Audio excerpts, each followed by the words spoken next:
Seja bem-vindo a mais uma edição do nosso Arquivo 21. Hoje eu quero te desafiar a maratonar os programas sobre José de Nazaré. Bora fazer esta maratona comigo? Olha, eu te garanto que vai valer muito a pena. Você vai ver.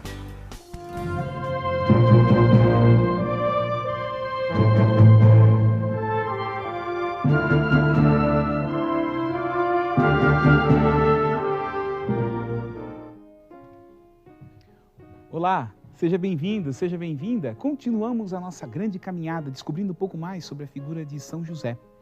No programa passado nós vimos os relatos bíblicos sobre São José, sobretudo os evangelhos de Lucas e de Mateus. No programa de hoje nós vamos saber um pouco mais dessa figura de São José.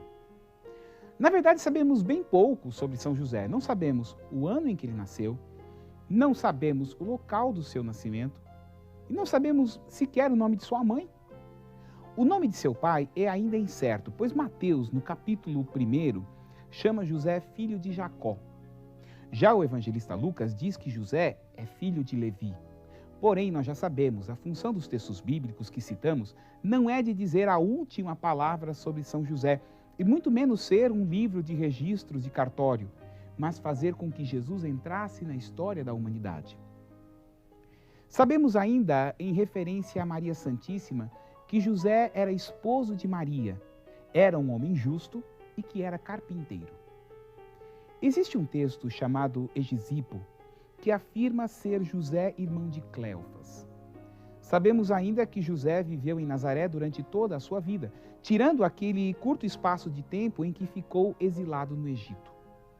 Conforme o costume da época, ele foi também circuncidado no 8º dia, e recebeu o nome de José, que significa crescimento ou filho que cresce.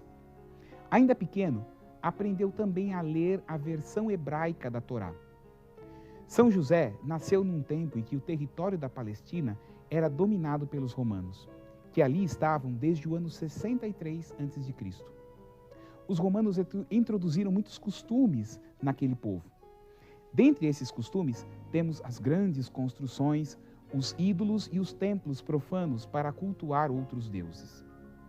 Esses templos eram uma verdadeira afronta ao povo judeu, que acreditava num só Deus, Javé. Porém, no meio de toda essa reviravolta, havia algo que unia os judeus: o Templo de Jerusalém. Era ao redor do templo que girava toda a vida religiosa, social e política dos judeus.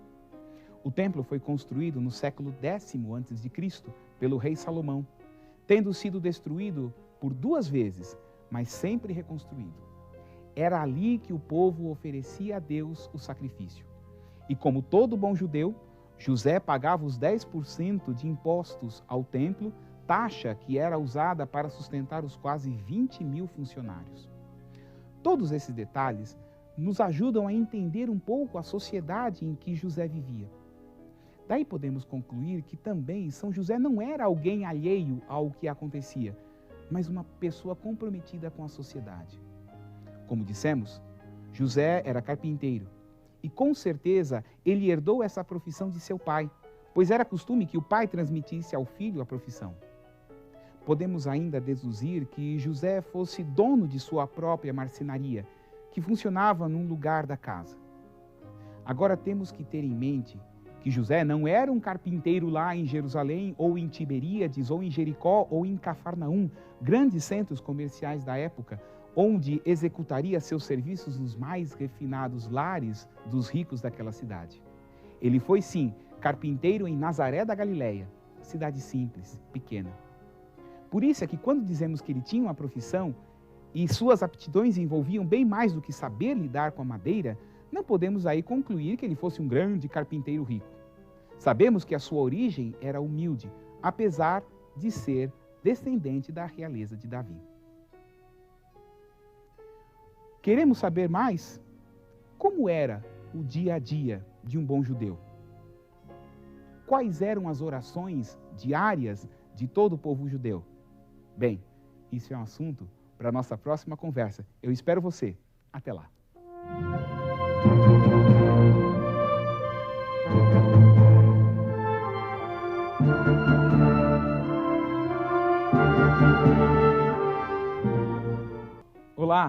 seja bem-vindo, seja bem-vinda.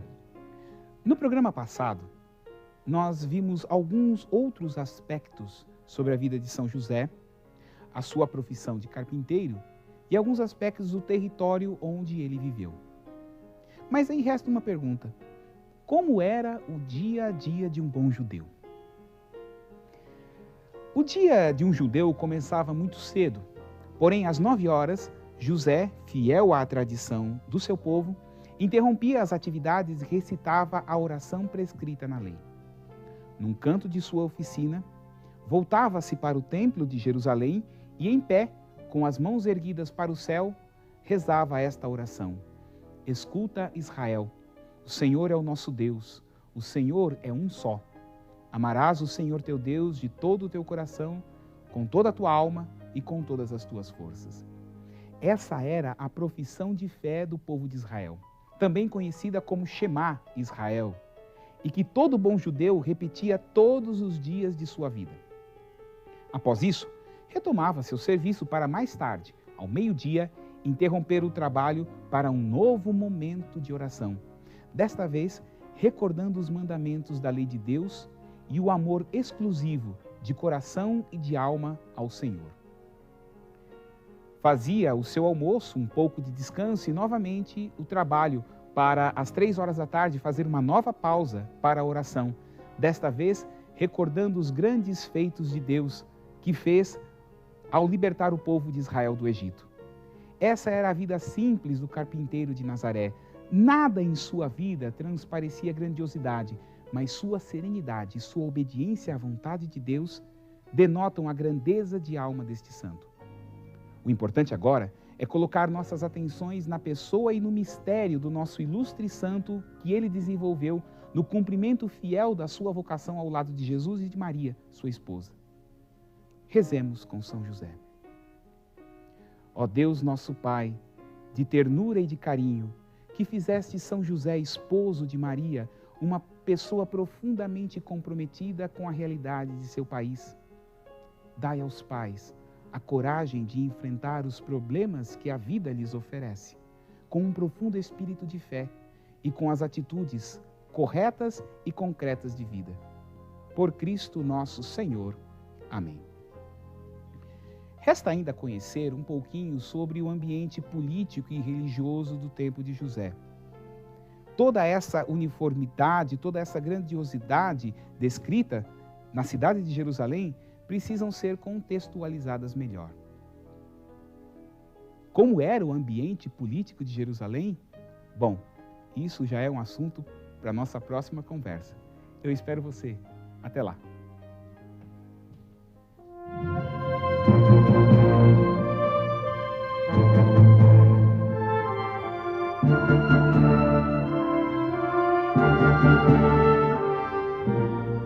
Olá, seja bem-vindo, seja bem-vinda. No programa passado, nós procuramos entender melhor como era o dia de oração de um bom judeu, a sua obrigação diária de rezar. No programa de hoje, nós vamos entender um pouquinho melhor todo o clima sociopolítico e religioso do tempo de São José. O ambiente sociopolítico do tempo de São José fazia gerar não só uma diversificação direta e clara entre pobres e ricos, mas também uma discriminação que se aninhava nas diversas classes sociais daquela época. E para entender melhor essa diversidade entre pobres e ricos, é preciso que entendamos a sutileza da chamada teologia da retribuição. O que dizia essa teologia? Para o povo do tempo de Jesus, se você fosse rico, era uma pessoa plenamente abençoada por Deus. Caso contrário, se você fosse pobre, algo errado você havia feito. Algum pecado você havia cometido. Ou seja, a bênção de Deus estava associada à riqueza. A pobreza era sinal de que a pessoa não era abençoada por Deus e havia cometido algum pecado. Entendido isso, podemos ver os grupos do tempo de Jesus e, consequentemente, do tempo de São José. Um dos grupos era o grupo dos fariseus, profundos conhecedores da lei de Deus. Fariseu significa separado. Aliaram-se aos grandes proprietários de terra, separando-se logo deles e do povo simples também, criando como que um grupo à parte. Não gostavam dos romanos, mas sua oposição era uma oposição passiva, calma. Eram profundos conhecedores da lei e queriam fazê-la cumprir em todas as instâncias da sociedade. A grande expressão do farisaísmo e do separatismo que eles tanto pregavam foi a criação da sinagoga, em frente e oposição ao templo, que era dominado pelos saduceus. Outro grupo expressivo na época era o grupo dos saduceus. Era formado pelos grandes proprietários de terra, os anciãos, e pelos membros da elite sacerdotal.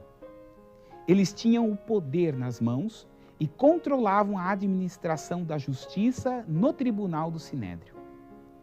Eles estão sempre preocupados com a ordem pública e são os principais responsáveis pela morte de Jesus. São grandes colaboradores do Império Romano, fazendo uma política muito mais voltada ao bem-estar dos romanos do que do povo de Israel. Tudo por medo de perder os cargos e os privilégios adquiridos. Quanto à religião, são extremamente conservadores, aceitando somente a lei escrita, rejeitando assim a tradição oral. Um outro grupo que merece destaque é o grupo dos doutores da lei. O grande poder desse grupo reside no saber. São eles os únicos que podiam interpretar a lei e as escrituras. Por isso, eram especialistas em direito, administração e educação. Outro grupo era o grupo dos zelotas. O grupo foi formado a partir do grupo dos fariseus. Esse grupo era formado por gente da classe camponesa e das camadas mais pobres da sociedade. Era um grupo muito religioso e nacionalista.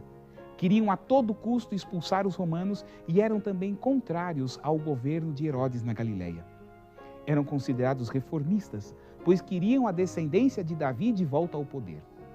Enquanto os fariseus faziam uma resistência passiva, os zelotas partiam para a luta armada.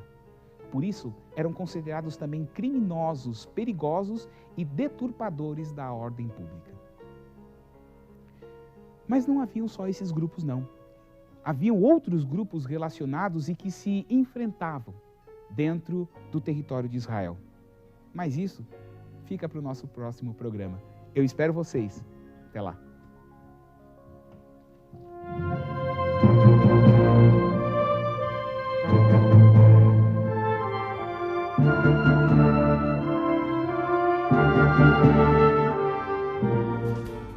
Que alegria poder aprender em poucos minutos muita coisa sobre ele, né? Sobre São José de Nazaré. Este é o Arquivo 21, trazendo as riquezas que estão guardadas bem lá no fundo do baú aqui da nossa Associação do Senhor Jesus. E com isso eu encerro o programa de hoje. Nos vemos na nossa próxima edição. Até lá!